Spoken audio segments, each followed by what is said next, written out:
Some of you here, Di antara kita di sini, maybe you don't know why you are here.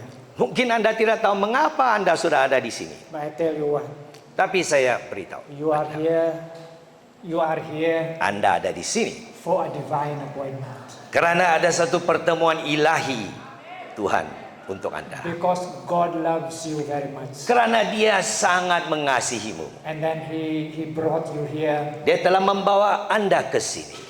Although you don't know why you are here, Walaupun Anda tidak tahu mengapa kau ada di sini. He has a purpose. Dia ada tujuan. And His purpose will be fulfilled in this meeting. Tujuannya untuk Anda akan digenapi dalam pelayanan. Again, in that name, Jesus. Dan sekali lagi, di dalam namanya Yesus.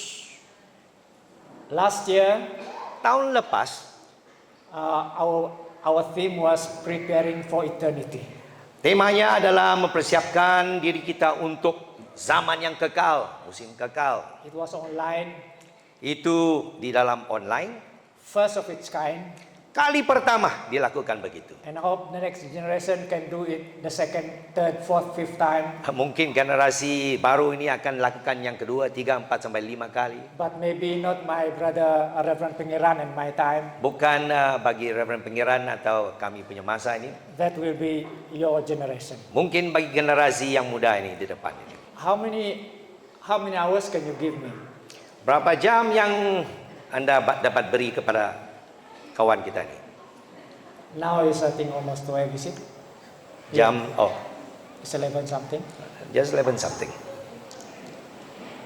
Be prepared to stay long. Siap untuk tinggal duduk lama sedikit lah. Because the meeting here is not like you meeting in the city. Kebaktian di sini bukan saja seperti kebaktian di kota besar.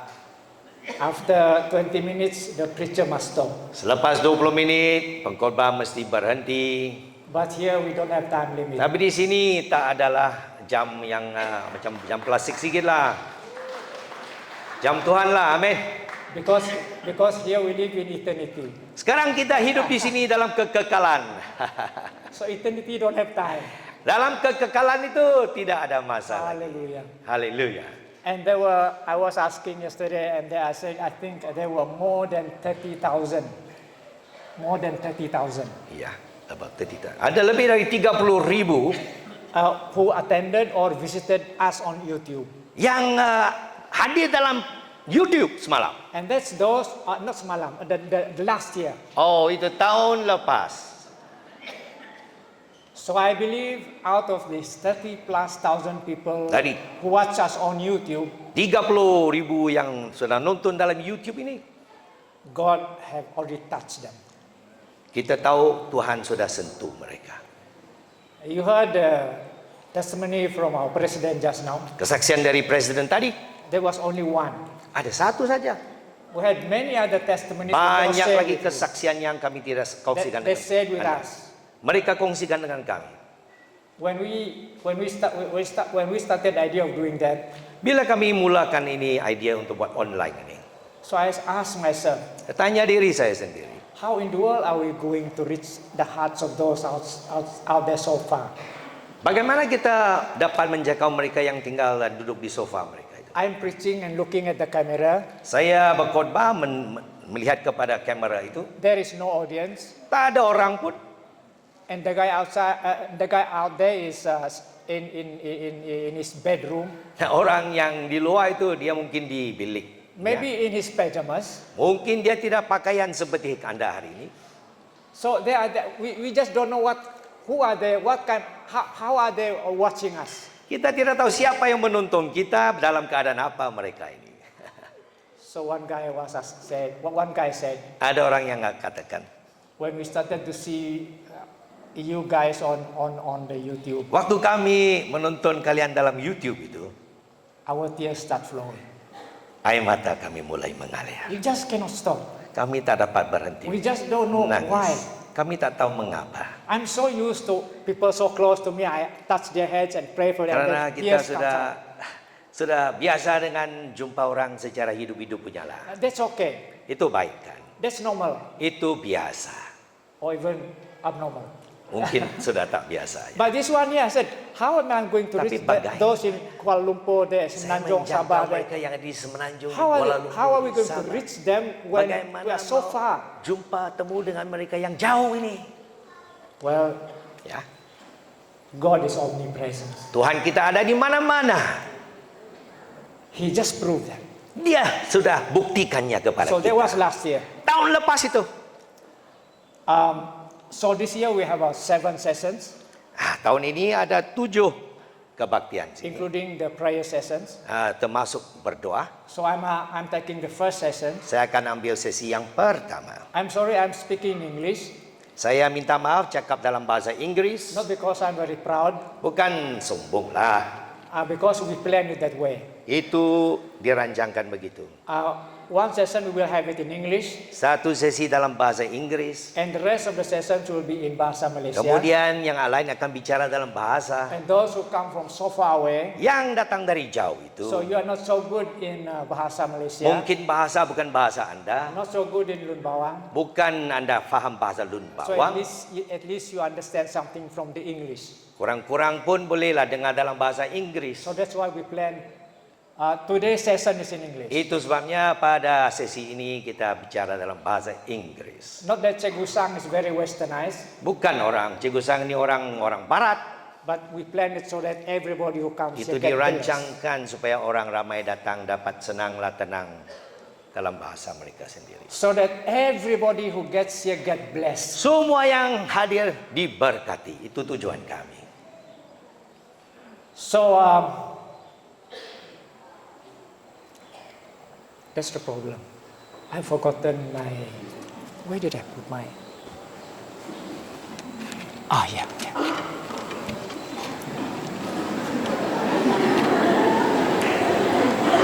I know why you are laughing. Because you cannot hide your age. I think he also showing age because he forgot to translate. Lupa untuk terjemah kerana mungkin sudah tua ya. Okay, the theme is to prepare the church for restoration. Untuk mempersiapkan gereja bagi pemulihan. Temanya. So I plan to speak about restoration in wider terms. Dengan secara menyeluruh mau memberi Anda satu pandangan tentang pemulihan. Maybe looking at global, maybe looking at restoration in global terms. Kita melihat secara dunia, secara bumi But I ini. believe my brothers will be speaking on restoration in local and personal. Mungkin saudara-saudara selepas level. ini akan cerita secara lokal dan dalam masyarakat kita. So we look at the word restoration. Jadi kita melihat perkataan And pemulihan. before that, we look at the text from Isaiah 62. Sebelum itu melihat dalam Yesaya 62. Like I said, because this is the English, this one is English version. Ini versi orang putih ya. So I'm reading the English. Jadi saya baca bahasa Inggris. From tomorrow onward, from the next session onwards, they will be reading in Bahasa Malaysia. Seterusnya kita akan bicara dalam bahasa So Melayu, this is how it bahasa goes. Malaysia. I'm reading it, Philip. You just listen to me. That's all. Boleh. Don't need to translate this one. Okey. For Zion's sake, I will not hold my peace, and for Jerusalem's sake, I will not rest, until her righteousness go forth as brightness, and her salvation as a lamp that burns. The Gentiles shall see your righteousness, and all kings your glory. You shall be called by a new name, which the mouth of the Lord will name. You shall also be a crown of glory in the hand of the Lord, and a royal diadem in the hand of your God. You shall no longer be termed forsaken, nor your lands anymore be termed desolate, but you shall be called Hephzibah, and your land Beulah. For the Lord delights in you, and your land shall be married. For as a young man marries a virgin, so shall your sons marry you. And as the bridegroom rejoices over the bride, so shall your God rejoice over you. I have set watchmen on your walls, O Jerusalem. They shall never hold their peace day or night. You who make mention of the Lord, do not keep silent, and give him no rest till he establishes until he makes Jerusalem a praise in the earth. The Lord is sworn by his right hand and by the arm of his strength. Surely I will no longer give you grain as food for your enemies, and the sons of the foreigners shall not drink your new wine, for which you have labored. Verse 9, but those who have gathered it shall eat it and praise the Lord. Those who have brought it together and bring it in my holy courts. Go through, this is the focus of our text here. Verse 10, go through the gates, prepare the way for the people. Build up the highway, take out the stones, lift up a banner for the peoples. Indeed, the Lord has proclaimed to the end of the world. Say to the daughter of Zion, surely your salvation is coming. Behold, his reward is with him, and his work before him. The last one, and they shall call them the holy people, the redeemed of the Lord, and you shall be called sought out, a city forsaken. Not forsaken. So let us look at the definition of restoration. Kita akan melihat definisi bagi perkataan pemulihan ini. Even the notes are in English. I'm sorry for the BM or the Bawang. I already have it in English. Ini bahasa murid tuan ini, yang ini kita berusaha beri Melayu ya. Tuan login Melayu ini. So restoration means to reactivate. Jadi tahu mulun baru. And re-establish something back to its original Jadi state. bangun baru sesuatu asal asli. Which simply means at one point of time you were very healthy. Ya, satu keadaan masa di mana anda sehat. And then you got very sick. Tapi sudah jadi sakit.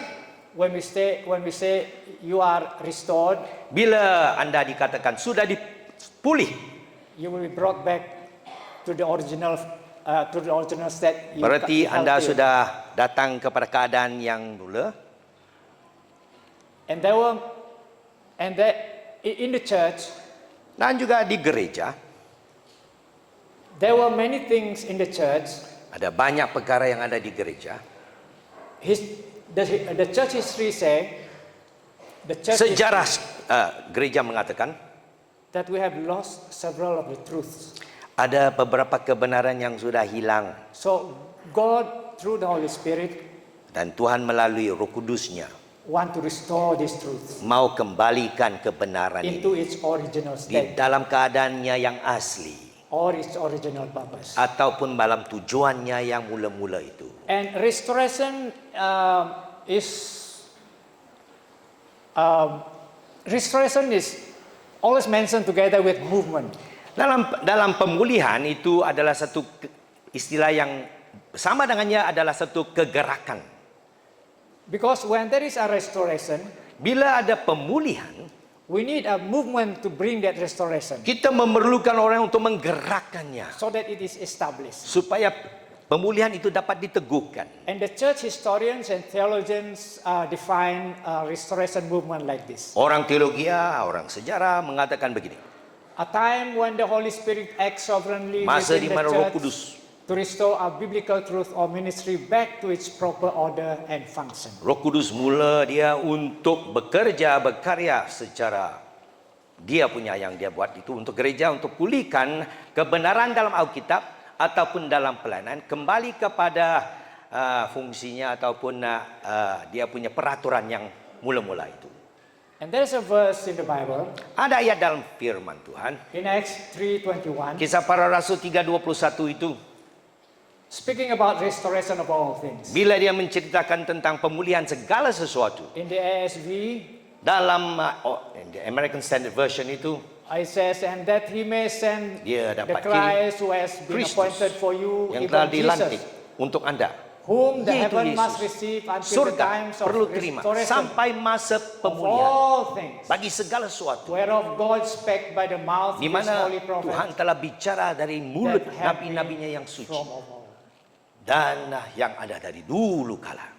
Four restoration movements that has happened in history. Secara besar-besaran pemulihan kegerakan yang terjadi itu. I say major restoration. Ini adalah pemulihan yang besar. And there were minor restoration. Ada juga kegerakan yang kecil-kecil itu. But we will speak about the major restoration. Mari kita movement. lihat yang besar itu. The first one, Yang pertama, the Protestant restoration movement. itu pemulihan dalam kegerakan orang Protestan. What was lost in the church before this Protestant movement? Sebelum ada kegerakan orang yang mau protes itu, It is the idea of justification. kerana mereka cerita tentang orang yang harus dibenarkan dengan iman, oleh iman. So during this Protestant restoration movement, Dalam kegerakan pemulihan ini, they say justification is by mercy and grace of Jesus Christ through faith and nothing jadi else. kita ini dipulihkan dengan dan kita akan diadili menjadi benar dengan iman kepada Yesus Kristus. Formerly they said, okay, you believe in justification through all this, but also you have to do some kind of work. Dulu mereka kata kalau kamu mau dibenarkan kamu mesti dilakukan ini dan itu. So Jesus and the Holy Spirit restored this truth back to the Jadi church. Yesus dan Roh Kudus memulihkan kebenaran ini kembali kepada gereja. And the result was that the corporate body of Christ, Dengan itu seluruh tubuh Kristus, His church, gerejanya awakened from her lethargy and apostasy. dibangkitkan daripada liturginya dan daripada kemurtadannya itu. And out of this restoration movement, Dalam kegerakan pemulihan ini, 3 national church arose. 3 gereja secara negarawan bangun. The Lutheran Church in Germany, Gereja Lutheran dari Germany, yang satu. Episcopal or the Anglican Church in England, Gereja Episkopal yang ada di England, and then Presbyterian Church in Scotland. Gereja Presbyterian yang di Scotland. And then we have the second restoration movement, Kegerakan pemulihan yang kedua, Holiness Restoration Movement. satu kegerakan untuk menyucikan dan memuduskan. It was John Wesley who promoted holiness. Yohanes Wesley itu, John Wesley itu. So in this Tokohnya. restoration movement, Dalam pergerakan ini, baptism was by immersion. baptisan itu dengan mesti Anda masuk dalam air sepenuhnya. Sanctification of the church became very important. Jadi kepenyucian itu sangat penting. Divine healing was revived in the church. Sekali lagi penyembuhan ilahi dikembalikan. The church was sanctified and separated from the world. Gereja diasingkan, dikuduskan daripada dunia ini. And so from this movement, Dari kegerakan ini there arose the Baptist church, keluarlah tampillah gereja Baptis, the Methodist church, gereja Metodis, and all the evangelicals, dan semua gereja penginjili, and the Church of Injili. God. Dan gereja Tuhan itu. And then we have the third restoration movement, Yang ketiga yaitu pergerakan pemulihan the Pentecostal restoration movement. Pentakosta, This is to restore the Holy Spirit untuk memulihkan pekerjaan Roh Kudus to His powerful performance in the church. The gifting of individual believer Jadi bagi orang yang percaya kepada Tuhan Yesus secara pribadi, with other tongues mereka mula dapat bicara dalam in bahasa the lidah. baptism of the Holy Spirit. Waktu mereka dibaptis dengan Roh Kudus, And this was releasing the gifts of the Holy Spirit to the church. pelepasan karunia-karunia Roh Kudus kepada gereja. So in this restoration movement, Dalam pemulihan ini, all types of instrument semua alat-alat and singing dalam menyanyi were used to promote the gospel yang datang untuk membesarkan, memuliakan Injil kita ini, and to worship God. dan untuk kita menyembah Tuhan. And we look at the final one, Yang keempat itu, the charismatic restoration movement. pemulihan dalam kegerakan karismatik. The purpose of this was Tujuan untuk kegerakan pemulihan to karismatik restore the experiential reality of biblical practice of laying on of hands. dan untuk melihat bagaimana mereka kalau menumpang tangan atas orang yang sakit itu adalah alkitabiah. So laying on of hands for healing, Jadi penumpangan tangan atas orang untuk menyembuhkan mereka, laying on of hands for deliverance, dan penumpangan tangan untuk pelayanan pelepasan, laying on of hands for the activation of the gifts of the Holy Spirit. Penumpangan tangan atas mereka agar karunia Roh Kudus dapat dipakai. And all this happened during the charismatic restoration. Ini terjadi dalam pergerakan pemulihan karismatik. So I make a conclusion this way. Jadi satu kesimpulan yang saya buat di sini, When there is a restoration, bila ada pemulihan, it will be followed by restructuring. kita akan buat struktur yang baru katanya. Bahasa It just cannot remain the same. Jadi bila kita sudah dipulih, kita tak akan sama seperti dulu kan? And then after the restructuring, and then we can see permanent change. Bila kita sudah ada satu anggota yang baru dalam kegerakan kita, kita dapat perubahan, melihat perubahan dalam hidup kita. For example, the Protestant Restoration Movement. Contohnya dalam kegerakan Protestan itu. Yeah, Protestant. And then out of that came the Lutheran, Episcopal, and Presbyterian churches. Ketiga gereja Pentecost, Lutheran dan sebagainya keluar. And these are what we call restructuring. Kita melihat macam struktur yang baru mulai keluar. So this seems to be what is happening. Jadi itu yang kita lihat berlaku dalam pemulihan itu. I think this is also applicable for personal restoration. Mungkin kita juga mau buatnya pribadi untuk kita lah ya. Pemulihan pribadi. Kita memulihkan pribadi kita melalui apa yang kita lihat dalam sejarah. If you have personal restoration, Kalau anda ada satu pemulihan secara pribadi, if there is no restructuring of your personal life, dan kalau kita tidak bertobat dan membuat perkara yang baru dalam hidup anda itu, and there will be no permanent change in your berarti restoration. anda tak ada perubahan di hidup anda seperti dulu lagi. Tak ada perubahan. You will go back to the old. Anda akan kembali kepada yang lama juga. So this principle seems to be applicable to the organization Prinsip ini akan berlaku dengan semua pertubuhan keanggotaan itu. and to personal lives, Dalam kehidupan kita secara pribadi juga. in the family, Dalam keluarga. in the nation. Di dalam negara kita. So God gives the restoration, Jadi apabila Tuhan memberi pemulihan itu, and then we must restructure, bila anda sudah pulih dan anda membuat tabiat yang baru dalam hidup anda, and only then can you experience permanent change. dengan anda berubah dengan yang lama, dari lama itu, baru anda akan melihat satu yang baru berlaku. A truly Holy Spirit inspired restoration movement Sesungguhnya Roh Kudus yang telah mengilhamkan perubahan ini, will bring enlightenment of certain scriptures yang ini akan memberi wahyu dan memberi satu penglihatan yang baru untuk kita memahami Alkitab, that reveals truth and practices dan melalui kebenarannya dan praktiknya which were lost during the dark ages of the church. di dalam zaman kegelapan dalam gereja itu. This causes the church to experience a new life-giving truth Dengan itu satu kehidupan yang baru mulai muncul di gereja and to move into a new ministry dan menggerakkan mereka kepada satu pelayanan yang baru that it had previously not known yang dahulu kita tidak tahu how to receive or how to manifest them. bagaimana menerima, bagaimana untuk memakai karunia yang Tuhan beri ini. When a restoration movement reaches its peak, Bila pemulihan itu sampai kepada puncaknya, everyone who becomes exposed to it semua orang sudah mulai faham dan mengertinya. will either participate Mereka akan kerjasama or they will persecute. atau mereka akan menganiaya. I look at this as a very important lesson for us in Ini history. satu pelajaran yang sangat penting untuk kita. History has proven that Sejarah sudah membuktikan those who were persecuted for participating in a restoration movement orang yang dianiaya kerana mereka menggerakkan pemulihan, become the persecutors of the next restoration movement. tapi mereka juga yang menganiaya kegerakan yang baru. The Murud ministry got its fair share of persecution. Pelayanan murid, Got its fair share of persecution. mereka juga adalah diadili dengan penganiayaan juga ya. Let's pray that Tapi kita doa, when God makes the next restoration movement, bila Tuhan mau buat pemulihan yang baru ini, let not Murud ministry become the persecutor of that next movement. janganlah pelayanan murid ini menganiaya pergerakan yang baru yang Tuhan mau buat.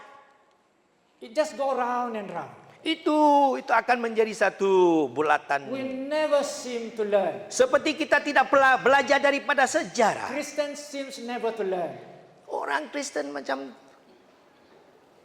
tak belajar dari sejarah itu. Like I'm speaking the next one to a few of you in this building. Seperti saya mau katakan kepada beberapa orang di antara kalian ini. I think this concerns a few of you in this building. Ini cuma untuk beberapa orang. The greatest anointing is upon those pioneering present truth. Jadi pengurapan yang paling pekat itu datang kepada mereka yang sedang memulakan satu kegerakan yang baru yang Tuhan sudah mau itu. The best example is the late Pak Agung. Contohnya macam Pak Agung, mendiang Pak Agung ya. Looking at how God anointed him. Bagaimana Tuhan telah mengurapinya. Like there is none of us that came very close to the anointing that he had. Macam tak ada seorang yang macam dekat dengan pengurapan yang ada padanya itu. God is preparing some of you Jadi Tuhan juga mempersiapkan di antara kita to bring the next restoration movement. untuk membawa pemulihan yang baru ini. And when you go there, Apabila Anda mulai dalam kegerakan pemulihan ini, and when you are pioneering that truth, bila Anda sedang dirasuli untuk diutus untuk buat kerja itu, God is going to give you the greatest anointing. Tuhan akan memberi urapan yang cukup untuk Anda lakukannya. The second one, Kedua ini, the greatest force of God's presence jadi kehadirannya yang paling kuat yang kita boleh tahu, is on the crest of the wave of God's truth being restored. bila kita sedang lakukan kebenaran yang Tuhan mau itu. We have seen the 7 signs and wonders. 7 tanda mujizat yang kita sudah dengar dan lihat pagi tadi. And the third one, Ketiga, God gives special authority Tuhan memberi kuasa kewibawaan yang khusus, and anointing to those pengurapan kepada mereka who will pay the price yang akan membayar harga itu. to go outside the camp of status quo Christianity, Dan untuk keluar daripada yang biasa-biasa punya kekristenan. to establish a new ministry Untuk mengukuhkan satu pelayanan yang baru He once activated in the church. yang dia mau untuk dihidupkan di gereja.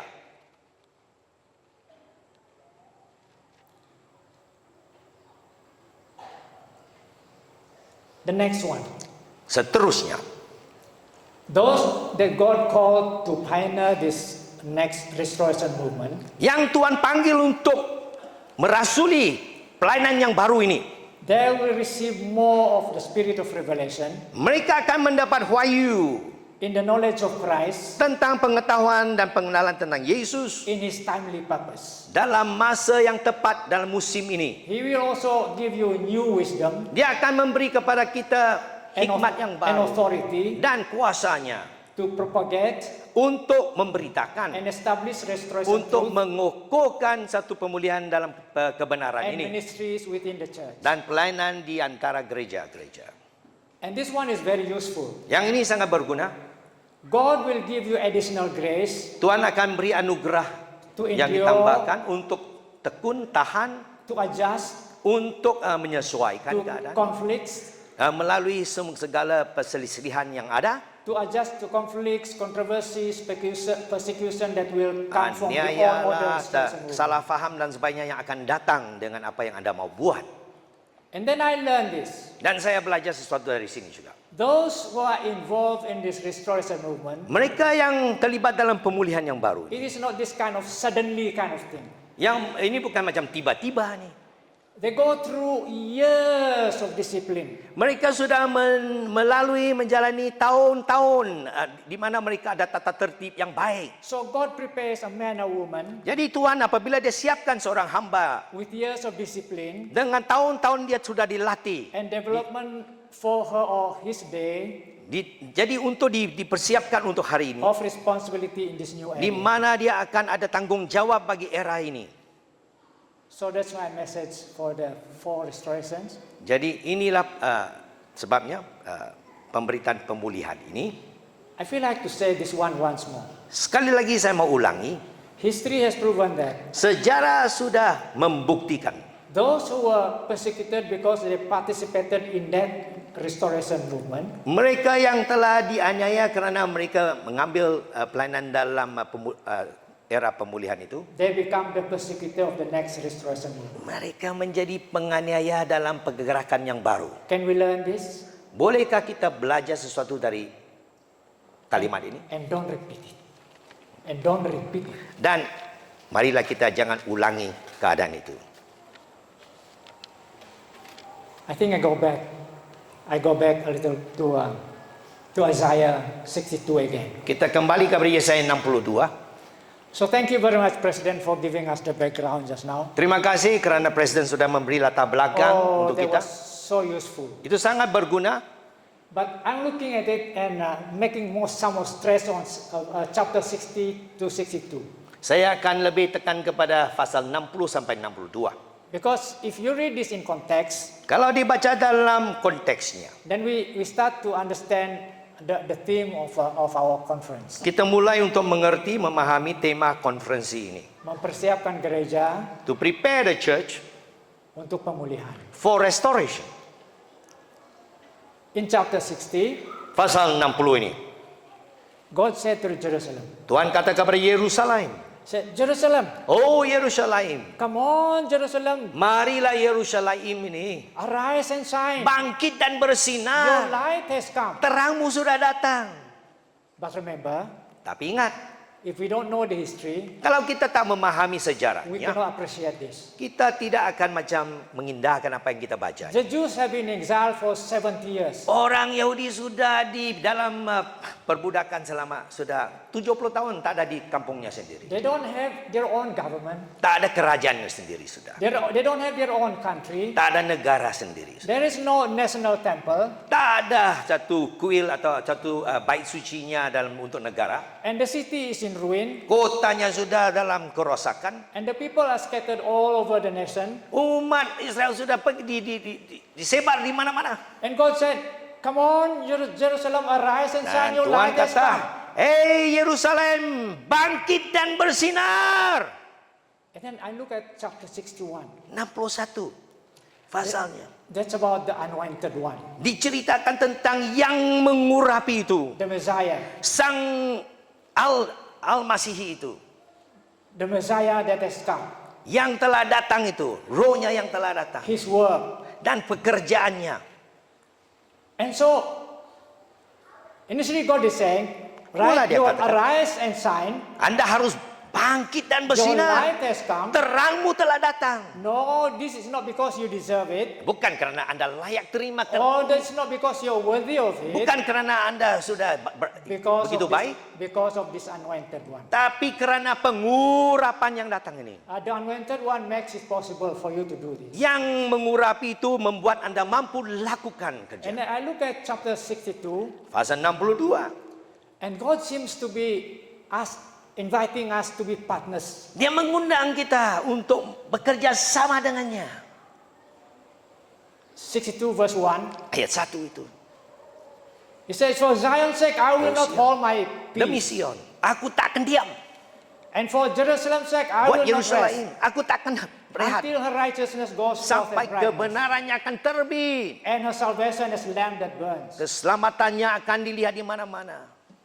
So God said, Jadi Tuhan katakan, God made a promise, dia buat janji. and said the promise is possible because of the Messiah, Janji ini kerana yang dikatakan Nabi Yesaya ini. and the promise is to restore Jerusalem. Untuk memulihkan Yerusalem And itu. this restoration is possible because of the Messiah, Mungkin kerana Sang Mesias ada. but you have to be in partnership. Tapi kita kerja sama dengannya. First the prophet, Satu, Nabi. and then it's chapter 62 verse 6 to 7. Ayat 6 dan 7 itu mengatakan, He said, I will post the watchman on your wall, Jerusalem. saya akan membuat pengawal yang ada di tembok itu. Now not only I, Bukan saja saya. but the watchman. Mereka yang menjadi penjaga, pengawal itu. Not only one person, Bukan satu orang saja. but a group of people now called Satu kumpulan mereka yang akan menjadi pengawal dan penjaga. to be part of this restoration. Menjadi bagian daripada pemulihan And tembok ini. that's not all. Bukan saja itu. In chapter 62 verse 10, Pasal 62 ayat 10 ini. he said, go through the gates. Tembus, laluinya. He said, make the highway. siapkan satu jalan which means God is raya yang besar. which means God is asking all the people to be part of this restoration. Tuhan mau semua orang terlibat dalam pemulihan ini. So first when I said I look at this, I said how is it going to happen? Jadi Tuhan bagaimana nih saya kata. So from verse 1 to verse 9, Dari ayat 1 sampai 9. this all the promises of God. Semua janji-janji yang And dia this is- katakan. God said, I am going to do this. Dan aku akan lakukannya. And so when God gives a promise like this, Bila dia memberi satu janji yang begini, what will the people do? apa yang Will we just sit down and wait? bertindak macam mana? Duduk ataupun lakukan sesuatu? Certainly not. Janganlah kita duduk ya. Certainly not waiting. Kita mau tunggu-tunggu lagi. We participate. Kita kerjasama, lakukan apa yang dia suruh. we become part of it. Kita menjadi bagian dalam kegerakannya. All right. This is, although you maybe hardly can see this. Ya, kita mungkin The dapat key lihat. verse is here. I say, given Ayat kunci.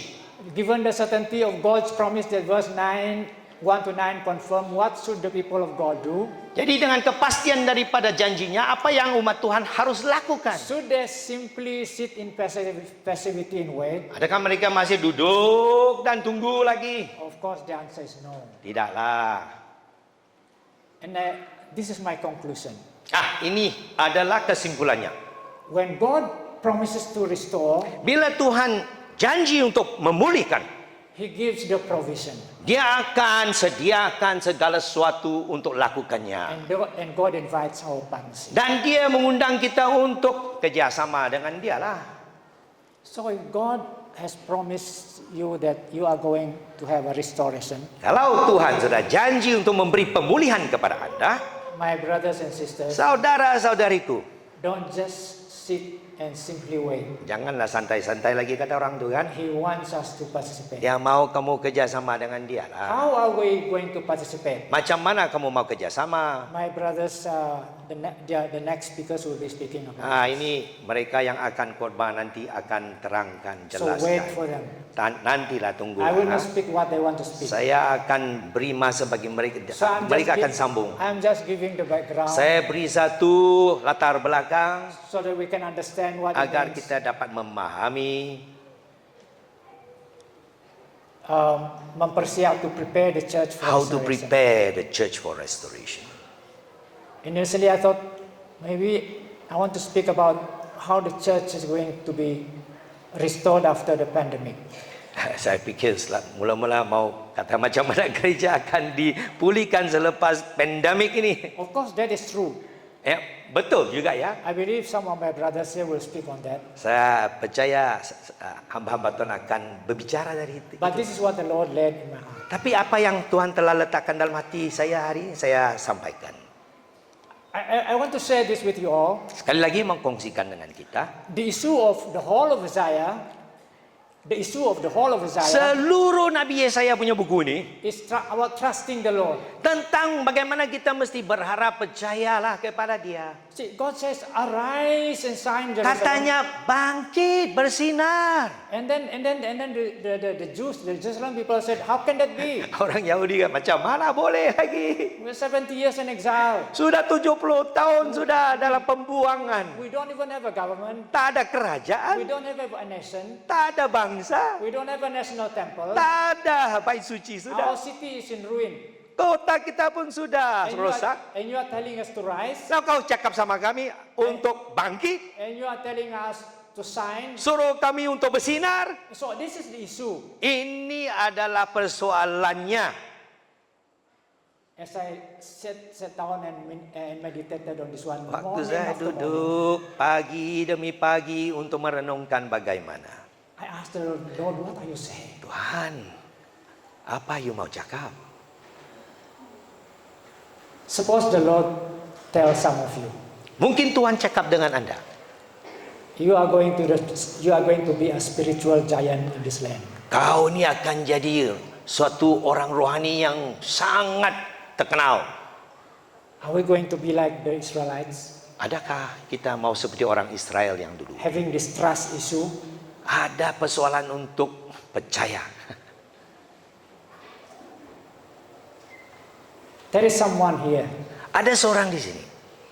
Actually, God is preparing you already to rise and you'll be part of this ministry. Dan Tuhan mau kamu bangkit dan menjadi bagian dalam pelayanan ini. My brother Pengiran and I would not be speaking here anymore.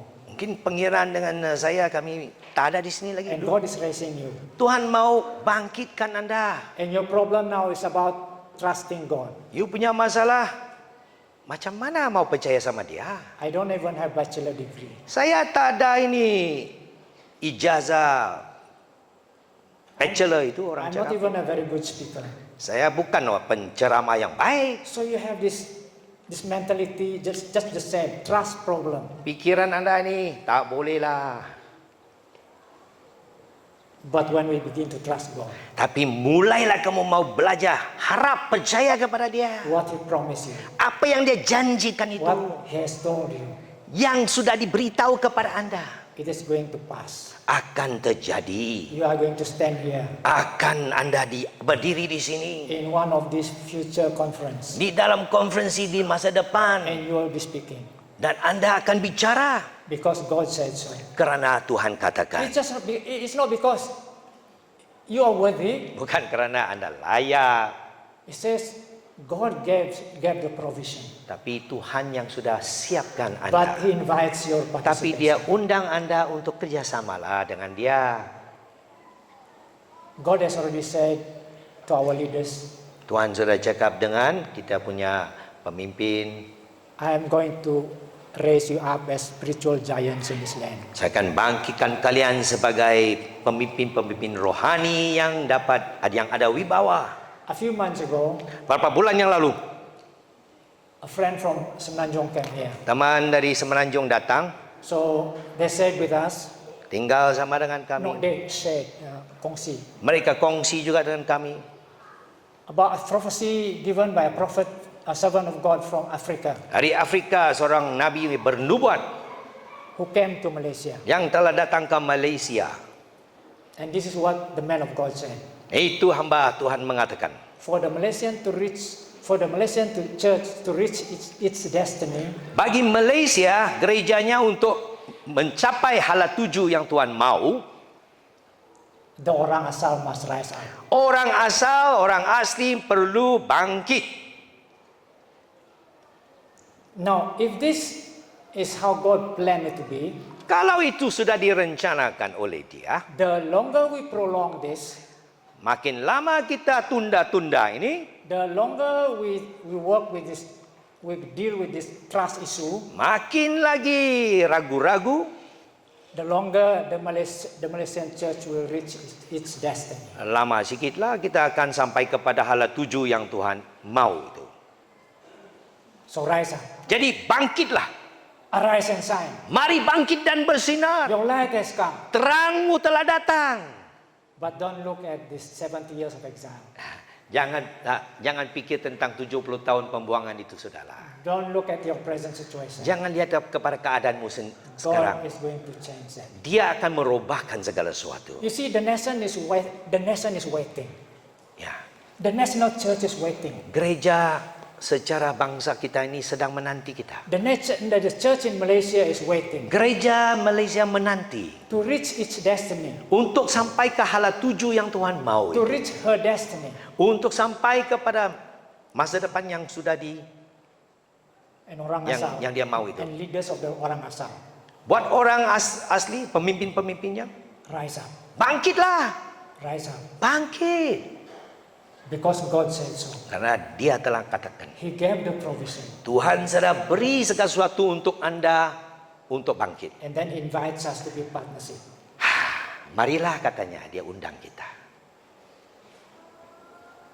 Has God spoken to you this morning? Adakah Tuhan sudah bicara kepada Anda pagi ini?